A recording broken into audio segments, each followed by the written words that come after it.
সাল্লাল্লাহু আলাইহি সাল্লাম বলে দিয়েছে। তাহলে দেখবেন নামাজে মনোযোগ আসবে। এই জন্য ঋণ মুক্তির জন্য নামাজে সালাম ফেরানোর আগে এই দোয়াটি পড়বেন, যেটা সাইয়েদনা আলী রাদিয়াল্লাহু তাআলা আনহু থেকে বর্ণিত হাদিস এসেছে। আল্লাহ রাসূল সাল্লাল্লাহু আলাইহি সাল্লাম সাইয়েদনা আলী রাদিয়াল্লাহু তাআলা আনহুকে যখন এক ব্যক্তি ঋণ মুক্তির জন্য সাহায্য চাইলেন, তখন সাইয়েদনা আলী রাদিয়াল্লাহু তাআলা আনহু বললেন, আমাকে আল্লাহ রাসূল সাল্লাল্লাহু আলাইহি সাল্লাম একটা দোয়া শিখাই দিয়েছে, এই দোয়াটা আমি তোমাকে শিখাই দেই। এই দোয়াটা যদি তুমি পড়ো, তোমার পাহাড় পরিমাণ ঋণ থাকলেও আল্লাহ তাআলা তোমাকে মুক্তি দান করবে। সুবহানাল্লাহ বিহামদি। এই জন্য পাহাড় পরিমাণ ঋণ আপনি কল্পনা করেন, হয়তো মুখে বলা সহজ, কিন্তু একটু চিন্তা করেন তো, পাহাড় পরিমাণ ঋণ আল্লাহর কাছে কতটা সহজ। আল্লাহ যদি আপনাকে দিয়ে দেয়, আল্লাহর কোনো কমতি হবে?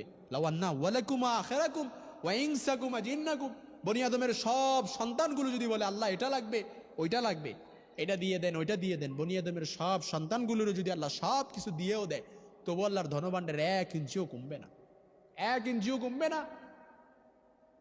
এই জন্য নামাজে সালাম ফিরানোর আগে এই দোয়াটি পড়বেন, একেবারে সহজ। আমি বলে দিচ্ছি, আল্লাহুম্মা আল্লাহুম্মা কফিনি, আবার একটু আমার দিকে মনোযোগ তাকান, আল্লাহুম্মা কফিনি বিহালালিকা আন হারামিক ওয়াগনিনি বিফাদলিকা আম্মান সিওয়াক। যত ঋণই থাকুক, রাত্রিবেলা ঘুম আসে না,